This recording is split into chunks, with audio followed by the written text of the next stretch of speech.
Di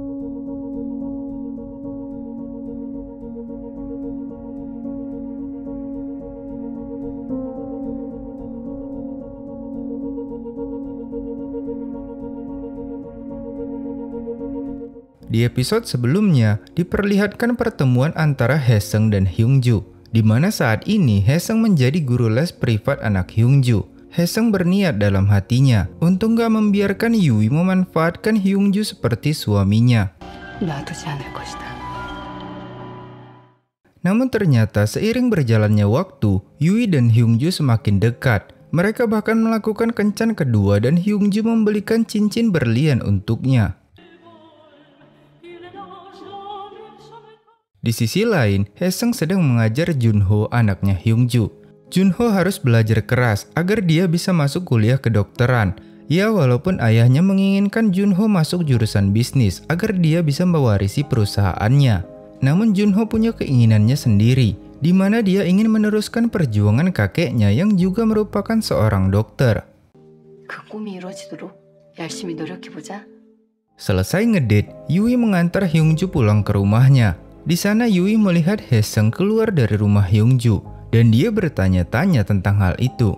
Hyungju pun menjelaskan bahwa Haesung adalah guru les anaknya. Dengan mulut indahnya, Yui memfitnahnya dengan berkata Haesung sering merayu pria kaya untuk uangnya. Hyungju yang terhasut langsung menuduh Haesung hanya berpura-pura menjadi guru les untuk mengincarnya. Jelas saja, Haesung gak terima dengan ucapan itu. Dia berkata bahwa dia adalah ibu dengan seorang anak, jadi gak mungkin dia melakukan hal yang akan membuat anaknya malu. Kemudian Haesung pamit sambil berkata, dia hanya akan mengajar Junho sampai ujiannya selesai. Di hari itu, diadakan rapat penting antara dua perusahaan, di mana Seokjin membeli sebagian saham perusahaan Hyungju. Di saat itu juga, Yui mulai beraksi. Dia meminta agar direkrut jadi penasehat hukum di perusahaan Hyungju. Ibu Choi juga memulai rencananya. Seperti yang kita tahu, beberapa waktu sebelumnya Go-eun menjanjikan akan membebaskan lahan untuk Ibu Choi asalkan putrinya bisa menikah dengan Hyungju. Dan saat itu, Ibu Choi menunjukkan biodata Jun Mi-jin padanya. Mereka pun merencanakan kencan pertama antara Hyungju dan Mi-jin. Pertemuan mereka agak berbeda dari kebanyakan pasangan, di mana mereka bertemu di sirkuit balap.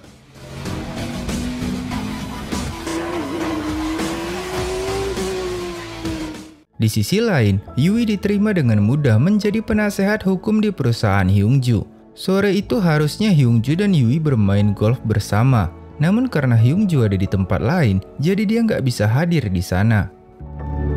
Usai pertemuan mereka, Hyungju mengaku bahwa dia senang menemui Mi-jin. Hyungju menyukai sifat Mi-jin yang tenang dan berkelas, sedikit berbeda dengan Yui. Jadi mereka pun menjadwalkan kencan kedua. Berbeda dengan Yui, saat bersama Mi-jin, Ibu Choi mengenalkan Mi-jin pada ibunya Hyungju. Sementara Ibu No belum pernah bertemu atau bahkan mendengar nama Yui. Hari itu Junho mendapat kabar baik, di mana dia mendapat nilai sempurna untuk pelajaran bahasa Korea. Haesung ikut senang mengetahuinya. Neneknya juga berterima kasih atas kerja keras Haesung. Sebenarnya Ibu No sangat suka pada Haesung, begitupun Junho. Haesung seperti sosok ibu sempurna yang telah lama hilang di hidupnya. Namun setiap ada pertemuan pasti ada perpisahan. Seperti kesepakatan Haesung dan Hyungju, selesai Junho ujian, dia akan berhenti menjadi guru lesnya. Melihat ibu dan anaknya bersedih, Hyungju bertanya tentang Haesung pada Seokjin. Dia ingin memastikan apakah benar tuduhan yang didengarnya dari Yui. Seokjin pun menjelaskan, Haesung bahkan gak ada niat untuk mencari pria lain. Dia didaftarkan ke biro jodoh Rex bukan atas kemauannya. Dan dia ikut pesta topeng juga karena suatu tujuan. Sore itu, seseorang menelpon Haesung. Orang itu memberitahu bahwa rumah Haesung telah dilelang dan Haesung dipaksa meninggalkan rumah tersebut. Ternyata itu adalah perbuatan Yui. Dia memerintahkan sita sementara di bawah nama perusahaannya. Sebenarnya saya juga kurang mengerti bagaimana bisa Yui melelang rumah orang lain tanpa dasar apapun. Haesung pun kemudian menemuinya. Awalnya Yui mengira Haesung akan memohon untuk mencabut gugatan itu. Namun sepertinya dia salah. Haesung berniat melawannya di pengadilan. Dia sadar kematian suaminya adalah karena dia terlalu cepat menyerah. Jadi sekarang Haesung akan berjuang sampai akhir, sampai kebenaran itu terungkap. Hari itu, Hyungju meminta Haesung datang ke rumahnya. Di sana sudah disiapkan hidangan mewah untuk Haesung. Maksud pertemuan itu adalah Hyungju meminta maaf atas perilakunya saat itu yang langsung menuduh Haesung tanpa bukti. Dia juga meminta Haesung untuk kembali, setidaknya untuk Junho. Karena semenjak kepergiannya, Junho sering bersedih. Dia seperti kehilangan sosok ibu untuk yang kedua kalinya. Lalu Hyungju menanyakan apa yang sebenarnya ingin Haesung katakan saat di pesta. Haesung bercerita tentang kejadian yang menimpa keluarganya akibat ulah seorang wanita. Namun dia nggak menyebutkan nama wanita itu. Sebelumnya dia sangat ingin memberitahu wanita itu pada Hyungju. Namun sekarang dia sadar nggak mudah untuk melawan Yui. Walaupun dia sangat ingin menghancurkannya, dia perlu strategi yang cukup baik untuk melakukannya. Di sisi lain, Yui pergi menemui Choi Yuson. Ternyata dia sudah mengetahui Yuson merencanakan kencan buta antara Hyungju dan wanita lain. Namun Yuson berkelit dan berkata sebenarnya itu adalah salah Yui sendiri. Dia seharusnya nggak menerima cincin pemberian Hyungju secepat itu. Karena menurutnya, cincin itu adalah ujian. Yuson berpesan, orang yang seharusnya Yui khawatirkan adalah Haesung. Karena saat ini, dia satu-satunya wanita yang bisa keluar masuk ke rumah Hyungju.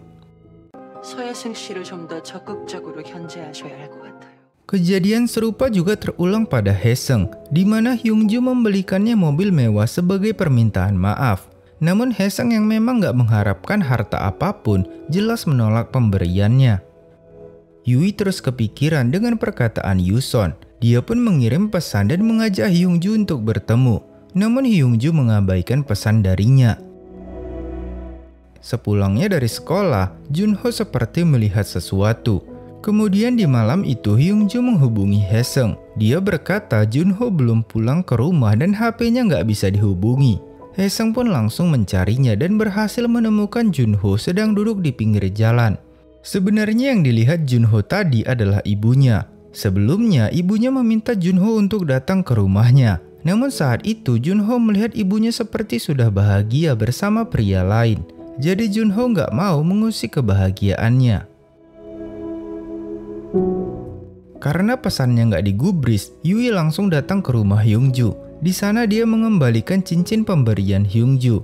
Lalu dia berkata bahwa dia bukan wanita yang haus akan harta dan Hyungju mengambil kesimpulan yang salah. Yui juga mengakhiri hubungannya dengan Hyungju. Sekarang mereka hanyalah teman biasa. Karena rumahnya akan segera disita, Haesung terpaksa menjual mobil satu-satunya untuk menyewa apartemen baru. Dan karena hal itu, dia harus bepergian dengan bus. Di hari itu, Haesung datang ke penjara untuk menemui seorang pria, di mana pria itu adalah salah satu korban Yui. Ya, seperti biasa, setelah Yui memanfaatkan dan menguras habis hartanya, dia memfitnah pria itu dengan tuduhan yang gak masuk akal. Haesung meminta bantuan pria itu untuk mengungkap kejahatan Yui. Namun pria itu menolak. Dia nggak ingin terlibat konflik dengan Yui. Di malam itu, Haesung dan Minji mengemasi barang-barangnya karena mereka harus segera pindah dari apartemen itu. Walaupun sampai sekarang Haesung belum tahu harus pindah kemana. Saat itu, Yui datang dan mengajukan penawaran. Dia akan mencabut tuntutannya jika Haesung mau menyerah dan bersedia untuk menjauh dari Hyungju. Namun harga diri Haesung lebih tinggi dari ketakutannya, jadi dia menolak tawaran tersebut. Di saat semua harapan hilang, tiba-tiba Seokjin datang membawa angin segar, di mana dia membeli rumah Haesung yang sebelumnya telah dilelang. Sekarang rumah itu menjadi miliknya, dan Seokjin memberikan rumah tersebut untuk Haesung dan putrinya. Haesung pun sampai nggak tahu harus berkata apa selain berterima kasih sebesar-besarnya. Hari itu, diadakan seminar di salah satu hotel. Di sana turut hadir Jang Mi-jin, Sok-jin, dan Haesung untuk menyampaikan gagasan mereka. Melihat hal itu, Hyung-ju sedikit kagum. Ternyata Haesung bukan hanya ahli dalam mengajar, tapi dia juga seorang wanita cerdas yang mempunyai bakat terpendam. Usai acara, mereka bertiga bertemu dan berbincang-bincang. Sementara itu, Yui memperhatikan pembicaraan mereka dari luar. Haesung yang melihatnya langsung menarik Yui untuk bergabung. Mereka berlima adalah peserta yang hadir di acara pesta topeng, dan takdir mempertemukan mereka secara nggak sengaja di tempat dan waktu yang berbeda. Melihat semua berkumpul, Haesung bercerita tentang apa yang seharusnya dikatakannya saat pesta topeng waktu itu. Haesung mulai menceritakan tentang seorang wanita yang menghancurkan keluarganya hingga dia harus kehilangan suaminya. Dan Haesung mengungkapkan siapa nama wanita tersebut. 진유희 변호사님. Jelas saja, setelah menyebut nama Yui, pastinya reputasinya di depan Hyung-ju bakal hancur. Di sisi lain, diadakan pertemuan keluarga antara Go-eun dan Ibu Noh. Beberapa waktu kemudian, Mi-jin masuk ke ruangan itu, namun dia nggak bersama Hyung-ju karena Hyung-ju menolak menghadiri pertemuan tersebut. Hyung-ju lebih memilih menemui Haesung yang sedang menunggu bus dan menawarkannya tumpangan.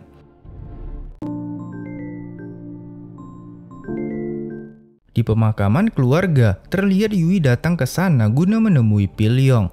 Yui menunjukkan hasil tes DNA yang menunjukkan kecocokan DNA Yui dan Pil-yong. Walaupun Pil-yong menyanggah bahwa Yui adalah putrinya, namun fakta berkata lain. Hasil tes tersebut merupakan ancaman Yui, mengingat Pil-yong merupakan calon presiden populer saat ini. Dengan kata lain, Yui bisa saja membeberkan kebusukan ayahnya ke publik sewaktu-waktu. Hari itu, Junho kembali mendapat kabar baik, di mana dia mendapat nilai sempurna dalam mata pelajaran bahasa Korea. Sebagai rasa terima kasih, Hyung-ju mengajak Haesung dan putrinya untuk berlibur. Di sana terlihat pemandangan yang mengharukan tentang kedekatan Minji dan Junho, juga tentang perhatian Haesung pada Junho. Senyum yang sudah lama menghilang kini dapat terlihat jelas di wajah mereka. Setelahnya, Hyung-ju kembali memberikan mobil sebagai hadiah karena telah menjaga Junho dengan sangat baik. Namun lagi-lagi, Haesung menolak pemberian itu. Akhirnya Hyung-ju berkata Haesung dapat memakai mobil itu kapan saja selama dia menjadi guru les Junho. 민지는 좋겠다. 엄마가 쌤이라. Di sisi lain, Yui menemui seorang wanita yang dimana dia adalah mantan istri Hyung-ju yang bernama Jong-in. Setelah beberapa rencananya untuk menjatuhkan Haesung gagal, Yui mencoba cara lain.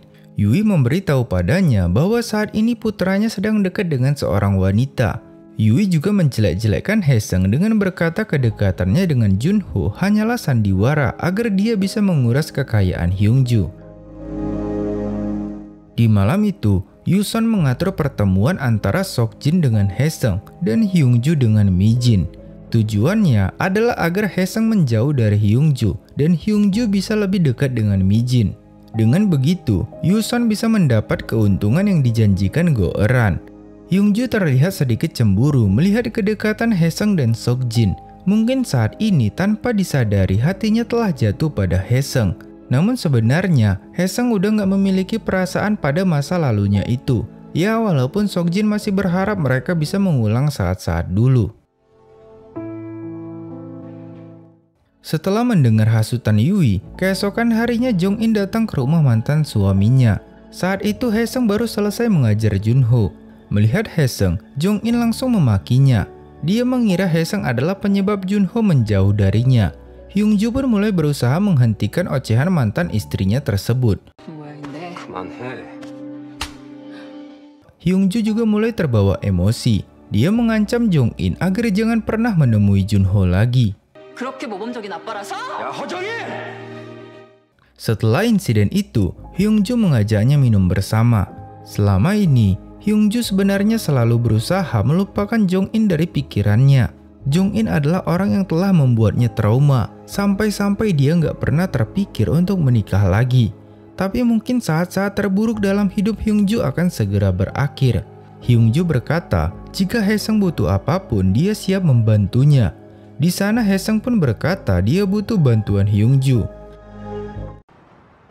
저 좀 도와주세요. Beberapa hari kemudian, Hyungju mengundang para kenalannya untuk hadir di perayaan perusahaannya. Saat di kantornya, Yui dihampiri salah satu korbannya. Namun di sana Yui bersekongkol dengan pria itu untuk menjebak Haesung saat di perayaan nanti. Dan di malam itu, diadakan perayaan besar untuk perusahaan Hyungju. Di sana turut hadir orang-orang penting dan berpengaruh. Perayaan yang sangat mewah dan meriah itu pun akhirnya dimulai dengan pertunjukan drone yang sangat indah.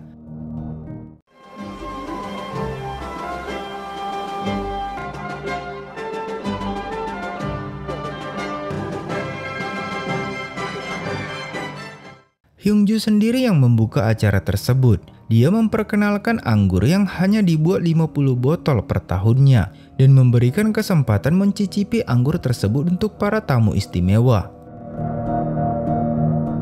Di perayaan itu juga pertama kalinya Seokjin memperkenalkan Haesung kepada ayahnya. Awalnya dia senang karena akhirnya putranya punya seorang teman dekat. Tapi setelah Hyungwon tahu Haesung adalah seorang janda dengan anak, dia nggak setuju dengan hubungan mereka. 예쁜 딸아이를 키우고 있어요. Namun Haesung berkata mereka nggak memiliki hubungan spesial, hanya sebagai teman biasa. Ya, walaupun Seokjin tetap berkata dia ingin memperistri Haesung. Hyungju yang sedikit nggak terima berusaha menghentikan pertengkaran mereka. 그만하시죠. Lalu Hyungju memulai rencananya dengan Haesung yang akan menghancurkan Yui. Di sana Yui kembali memprovokasi semua orang dengan berkata suami Haesung yang telah memperkosanya. Namun Haesung nggak datang tanpa persiapan, di mana dia membawa cincin pemberian suaminya ke Yui. Di cincin itu terukir inisial nama Yui dan suami Haesung. Merasa terpojok, Yui mengeluarkan kartu asnya. 거짓말! 다 거짓말이야. Yui masih berpikir Myungwoo berpihak padanya, namun dia salah. Setelah semua yang Yui lakukan padanya, bahkan hingga dia masuk penjara, tentu sangat gak logis jika Myungwoo berpihak pada Yui. Apalagi ternyata Hyungju yang membebaskannya dari penjara, di mana itu merupakan permohonan Haesung untuk menghancurkan Yui. Hyungju meminta agar Myungwoo menceritakan kebenarannya sebagai syarat pembebasannya. Di sana Myungwoo membeberkan semua kebusukan Yui padanya dan juga suami Haesung. Di saat yang sama, pihak kepolisian datang dan meringkus Yui dengan tuduhan penggelapan dana. Setelah Yui ditangkap, Haesung mengucapkan terima kasih atas bantuan Hyungju. Namun sekarang Haesung bingung apa yang sebenarnya mau dia capai. Ternyata balas dendam belum bisa membuat hidupnya tenang. Hyungju berkata, kini saatnya Haesung bahagia dan Hyungju akan mendampinginya. 내가 함께 할게요. Namun Ibu Noh nggak setuju dengan kedekatan mereka. Dia lebih setuju jika Hyungju bersama Mijin. Untuk itu, dia meminta bantuan Yuson untuk mendekatkan mereka dan berjanji akan membayar berapapun untuk mewujudkannya. Beberapa hari kemudian, terlihat Yui yang sudah bebas. Hyungju sedikit bingung bagaimana mungkin dia bisa bebas secepat itu. 다음 게임에서 누가 이길지. Ternyata itu berkat bantuan Go Eran, di mana Pilyong meminta bantuan kepada Eran untuk membebaskan Yui. Seperti yang kita tahu, Eran adalah pejabat pemerintah. Dengan koneksinya, dia dapat dengan mudah membebaskan Yui. Di sisi lain, Haesung sedang menemui Ibu Noh. Di sana dia langsung to the point meminta Haesung berhenti menjadi guru les Junho. Apalagi semenjak dia tahu Haesung merupakan anggota Rex. Dia jadi mencurigai ada motif tertentu Haesung mendekati Junho. Namun Haesung berkata sedikit pun dia nggak ada niat untuk mendekati Hyungju. Bahkan dia nggak kepikiran untuk menikah lagi. Ibu Noh pun meminta waktu untuk bisa mempercayai omongannya. Namun saat ini lebih baik Haesung menjauh dulu dari keluarganya. Setelahnya, Yuson memanggilnya. Maksud pertemuan itu adalah Yuson memberitahu kalau Seokjin akan menikahi Haesung. Ya walaupun ayah Seokjin tetap gak setuju, namun orang tua mana yang bisa menolak permintaan anaknya? Namun Haesung menolak pernikahan itu karena seperti perkataannya tadi, dia belum kepikiran untuk menikah lagi. 아버지 뜻에 맞게 좋은 여자 맺어주세요. Pertemuan itu bukan hanya memberitahu hal tersebut, namun juga menunjukkan pada Haesung bahwa Yui telah bebas. Haesung pun sangat bingung, seperti gak ada hukum bagi orang kelas atas. Dan setelah bebas, Yui mengumumkan bahwa dia memulai babak kedua pertarungan mereka. 이제부터 보여줄까? Sepertinya omongan Yuson juga adalah kebohongan. Ayah Seokjin sama sekali nggak setuju, dan dia malah memaksa Seokjin menikahi Mijin. Setelah mengetahui kabar itu, Hyungju langsung menemui Haesung. Dia meminta maaf atas perlakuan ibunya. Hyungju juga berjanji akan mencari cara agar Haesung dapat mengajar anaknya lagi. Namun Haesung menolaknya. Haesung juga meminta agar Hyungju nggak menghubunginya lagi. Haesung berkata dia hanya ingin meneruskan hidup tanpa mencemaskan apapun. Dia akan mengenang Hyungju sebagai malaikat penolong di saat ia terpuruk. Hari itu, Yui menemui ayahnya di kantornya. Tak lupa Yui berterima kasih atas bantuan Pilyong, karena seumur hidupnya mungkin baru kali ini ayahnya mau menolongnya. Namun Pilyong berkata itu adalah bantuan pertama dan terakhir yang dia berikan. Setelahnya, dia nggak mau menemui Yui dan menganggap mereka nggak saling kenal seperti sebelumnya. Yui kembali mengingatkan tentang pemilu yang akan dilaksanakan dalam waktu dekat. Dan kalau sampai kebusukan Pilyong bocor ke publik, maka itu akan menjadi bencana di hidupnya. Dan Yui meminta bantuan ayahnya untuk menghancurkan Haesung. Gak hanya sampai di situ, Yui juga meminta bantuan rekan bisnis Hyungju untuk menghancurkannya dan mengambil alih perusahaannya. Balas dendam Yui pun dimulai. Myungwoo mendapat kehormatan menjadi orang pertama dari pembalasan dendam tersebut. Hari itu, Haesung memulai kelas mitologi pertamanya. Tapi anehnya, di sana terlihat Hyungju dan Seokjin yang turut hadir menjadi peserta. Setelah memberi kuliah, Hyungju datang menemuinya. Dia menanyakan kabar Haesung lalu mengajaknya makan malam bersama. Lalu tiba-tiba Seokjin menghampiri mereka. Mungkin sebelumnya Hyungju punya trauma untuk menjalin hubungan dengan wanita. Namun sekarang, Hyungju harus mengakui fakta bahwa dia telah jatuh hati. Dan dua pria ini mengincar seorang wanita yang sama.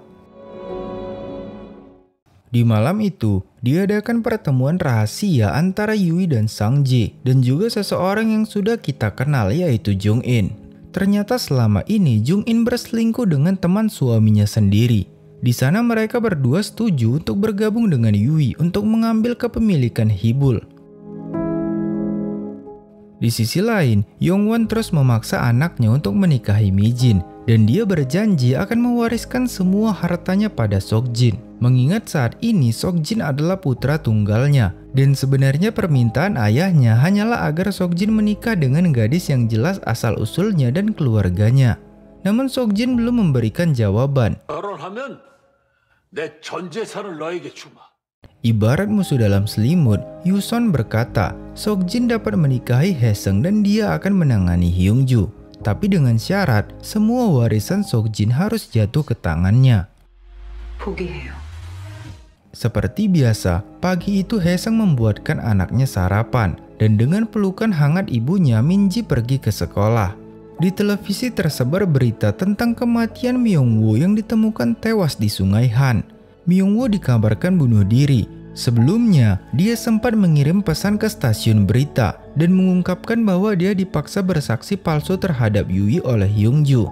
Jelas saja, pernyataan itu membuat Hyungju dikritik habis-habisan oleh netizen.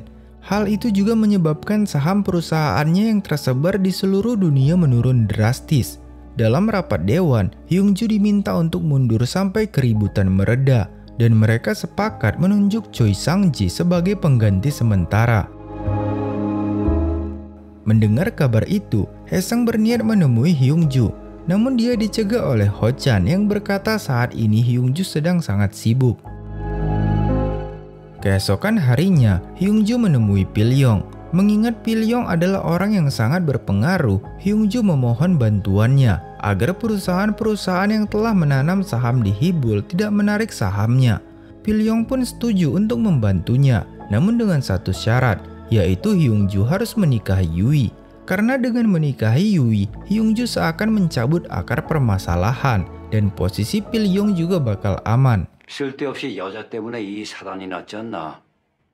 Di saat yang tepat, Yui tiba di sana. Yui mengajaknya bekerja sama untuk memperbaiki keadaan. Yui juga memberikan amplop yang berisi sesuatu. Setelahnya, Hyungju tiba-tiba datang ke rumah Jong-in dan langsung memaksa masuk. Di sana dia langsung mencari selingkuhan Jong-in yang dimana itu merupakan sahabat Hyungju sendiri. Hyungju merasa seakan seluruh hidupnya hancur. Saat pulang ke rumah, ibunya kembali menjodohkannya dengan Mi-jin. Padahal dia sendiri tahu saat ini anaknya sedang dalam masalah besar. Untuk menghormati ibunya, dengan terpaksa Hyungju pun menemui Mi-jin. Di sana, Mi-jin meminta agar Hyungju melamarnya dan mungkin dia dapat membantu memperbaiki keadaan Hyungju. Namun Hyungju berkata dia sudah punya seseorang yang dia cintai. Berbeda dengan Mi-jin, dia nggak perlu cinta untuk menikahi seseorang. Baginya pernikahan ibarat kontrak kemitraan. 사랑. Di sisi lain, Seokjin sengaja datang ke rumah Haesung untuk memberikan kado ulang tahun untuk Minji. Namun kali ini ulang tahun bukanlah hal yang menggembirakan, di mana Haesung menerima kabar bahwa Minji kecelakaan. Saat ini Minji masih dalam keadaan koma. Luka akibat kecelakaan yang dialaminya cukup parah. Menurut dokter, jika Minji belum sadar sampai 2 minggu, maka mereka angkat tangan. Di malam itu, Yuson datang menemui Haesung. Yuson berkata Minji beruntung karena pengemudi itu nggak lakukan dengan benar. Kemudian dia memberikan foto di mana Yui membayar seorang pria untuk melakukan kejahatan itu. Padahal sebelumnya Haesung menemui pria itu dan dia beralasan saat itu sangat mengantuk ketika menyetir. Setelah mengetahui kabar Minji, Hyungju langsung menjenguknya. Hyungju berkata dia akan membantu untuk mengungkap dalang dari kecelakaan ini. Namun Haesung menolak karena dia nggak ingin Hyungju ikut terseret dalam masalahnya. Tanpa sengaja, Hyungju melihat foto yang sebelumnya diberikan Yuson padanya. Setelah mengetahui Yui adalah dalangnya, Hyungju meminta bantuan anak buahnya untuk mencari bukti-bukti keterlibatan Yui. Hyungju kemudian langsung menemui Yui. Di sana Yui masih berkelit dan berkata bahwa pria itu adalah kliennya. Tapi Hyungju memastikan Yui akan menuai apa yang dia tanam. Kemudian Yui menghubungi ayahnya. Dari percakapan mereka diketahui, ternyata Eran yang menjebak Yui agar Mi-jin bisa menikahi Hyungju. Pilyong langsung marah besar atas keputusan sepihak yang diambil Eran. Dan diam-diam Eran juga memihak Haesung. Mereka berada dalam situasi yang serba salah. Di satu sisi, jika Pilyong gak memihak Yui, maka kedudukannya akan terancam. Sementara di sisi lain, Eran sangat ingin menjodohkan putrinya dengan Hyungju. Lagi pula karena Hyungju sudah tahu, cepat atau lambat kejahatan Yui bakal terungkap. Sekarang mereka harus memilih siapa yang harus disingkirkan, siapa yang paling berbahaya antara Haesung dan Yui. 폭탄은 터지기 전에. Di rumah sakit, Haesung dan ibunya mendapat kabar gembira, di mana saat itu Minji tersadar. Kebahagiaan itu pun turut dirasakan oleh Hyungju yang sedari tadi mengamati dari luar. Beberapa hari setelahnya, Hyungju kembali mendapat kabar buruk, di mana sebagian aset perusahaannya harus disita terkait pengelakan pajak dalam perjanjian investasi antara Hibul dan Lionsoft. Mengetahui berita itu, Haesung menghubungi Yuson dan berkata dia setuju dengan syarat yang diberikan, di mana Haesung akan menikah dengan Seokjin, tapi dia ingin Yuson memastikan Yui harus disidang. Yuson pun memastikan bahwa Haesung dapat memegang semua ucapannya.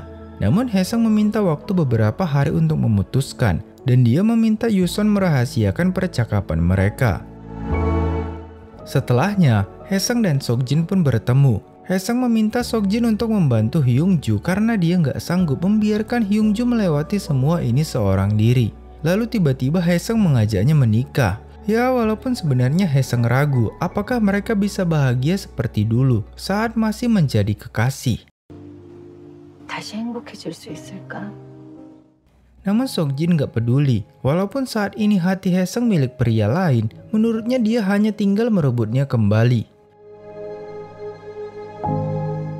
Di rumahnya, Haesung mendapat kiriman flash disk. Sebelumnya dia pergi untuk memulihkan data dari sebuah HP yang rusak, dan sekarang data itu tersimpan di flash disk. Di dalamnya terdapat rekaman video Yui yang menceritakan asal-usulnya dan siapa ayahnya beserta segala kebusukannya. Haesung akhirnya mendapat bukti berupa fakta bahwa Yui adalah anak Pilyong yang telah ditelantarkannya selama belasan tahun. Di malam itu, Seokjin menemui Hyungju di kantornya untuk menyampaikan kabar bahwa dirinya dan Haesung akan menikah. Hyungju pun kaget mendengarnya, bahkan awalnya nggak mempercayainya. Namun menurut Seokjin, nggak ada yang bisa Hyungju lakukan untuk Haesung saat ini. Apalagi perlahan-lahan kehidupan Haesung mulai hancur akibat seorang wanita. Mulai dari suami, anak, dan sekarang tinggal menunggu kehancurannya. Seokjin berkata, jika Hyungju memang mencintai Haesung, maka dia harus melepaskannya demi kebaikan mereka berdua. Keesokan harinya, Haesung dengan gagah berani datang menemui Pilyong. Haesung berkata, saat ini dia sudah memegang bukti yang jika tersebar akan menghancurkan karir Pilyong. Haesung meminta agar Yui diadili, jika tidak dia akan menyebarkan bukti tersebut ke media. Namun Haesung gak menunjukkan bukti rekaman video itu, sehingga Pilyong menganggap ancamannya hanyalah omong kosong. 내가 정치판 30년 동안 당신 같은 정신병자들 한두 번. Di luar gedung, kebetulan Yui tiba di sana. Sebelumnya Haesung sudah memperingatkan agar Yui nggak mengusik putrinya. Dia memastikan akan menghancurkan Yui beserta ayahnya. Namun mendengar ancaman Haesung, nyali Pilyong sedikit menciut. Dia meminta Eran untuk mengurus Haesung. Suatu hari, Hyungju menemui Haesung. Di sana Hyungju mengungkapkan perasaannya. Sebenarnya dia sangat bahagia ketika melihat Haesung dan Minji. Dan Hyungju selalu berharap suatu saat nanti Minji bisa menjadi putrinya. Bila hal itu terjadi, maka dia pasti akan sangat bahagia. Namun melihat semua yang terjadi pada Haesung dan putrinya, pastinya bukan ini kebahagiaan yang dia inginkan. Mereka pun saling mengucapkan selamat tinggal dan berdoa agar mereka bahagia. 형주 씨도 행복해야 돼요. Di rumahnya, Yuson bertanya mengapa Yongwon memberikan semua warisannya pada Seokjin, padahal dia sudah mengabdi selama 15 tahun. Yongwon berkata itu semua karena Yuson gagal menjodohkan Seokjin dengan Mijin dan malah menjodohkannya dengan Haesung. Lalu tiba-tiba sifat asli Yuson pun terlihat. Selama ini ternyata dia berusaha bertahan untuk mendapatkan harta Yongwon. Seperti istri lamanya, Yuson juga sering dipukuli, dimaki, dan sebagainya. Namun dia bertahan karena tujuan itu. 대꾸 한마디 없이 쥐죽은데 살아온 이유가 뭐라고 생각해? Mendengar hal itu, Yongwon gak bisa menahan emosinya hingga dia terkena serangan jantung. Di tempat lain, terlihat Haesung sedang menghubungi seseorang, di mana dia menghubungi seorang wartawan bernama Jang Pilwon. Sebelumnya Haesung telah mengirimkan email padanya. Di perjalanan pulang, Haesung menyadari dari tadi mobil di belakangnya terus mengikuti. Akhirnya kedua mobil itu berhasil menghentikan Haesung.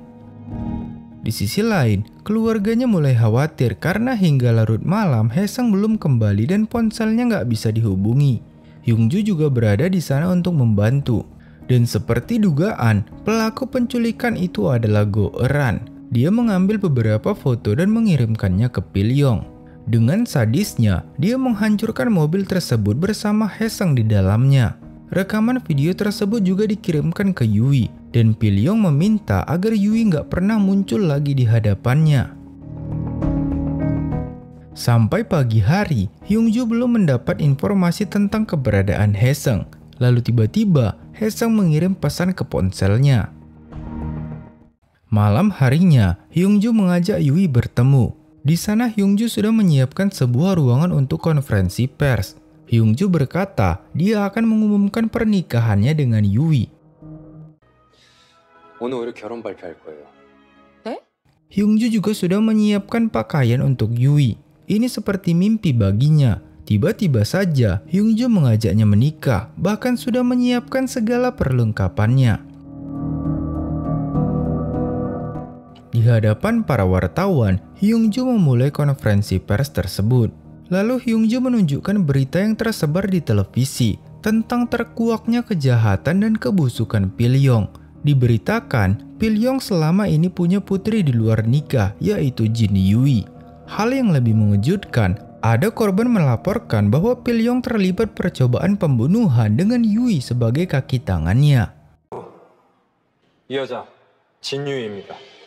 Pengumuman pernikahan itu sangat romantis. Saking romantisnya sampai-sampai sekujur tubuh Yui bergetar. Sama halnya dengan tubuh Pilyong yang juga ikut bergetar ketika mendengar berita tersebut. Tersebar juga rekaman video Pilyong di malam itu. Lalu Eran masuk ke ruangan itu dan memberitahukan fakta yang mencengangkan. Sebelumnya Eran sudah memperingatkan jika Yui merupakan ancaman terbesar mereka.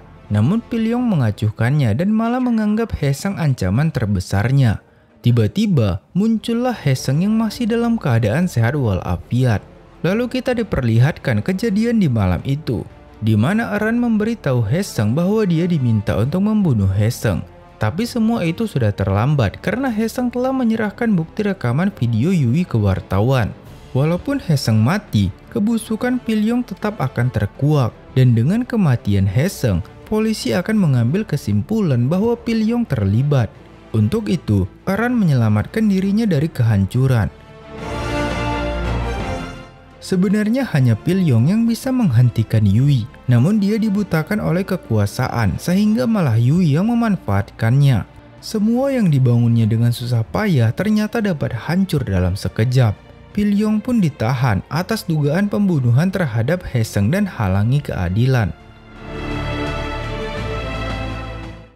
Di tengah berita calon presiden Son Pilyong dan putrinya, agensi pernikahan kelas atas bernama Rex juga ikut disebut sebagai dalangnya.